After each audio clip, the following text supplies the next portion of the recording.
Welcome to the section on aerobic exercise and the use of BFR. Traditionally, BFR within aerobic exercise is used on cycling and the use of running via treadmills. But this can be done with anything really, including rowing and cross trainers. You'll need to work out the heart rate reserve or heart rate maximum. That can be done with the Kavanen theory of 220 minus your age. And remember that for the fit athletes or somebody who has good history of exercise, you may need to alter that target between 5 and 10 beats per minute. But ultimately, through this exercise, you'll need to make sure that you have a good track of it. I would also include their blood pressure with that, especially for the deconditioned athlete.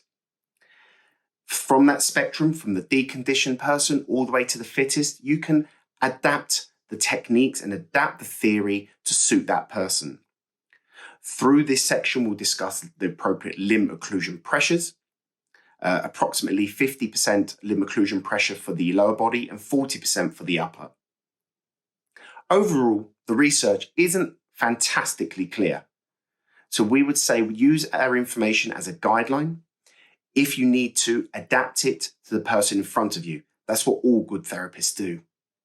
We hope you enjoy this section and adapt and integrate it to your treatments as quickly as possible.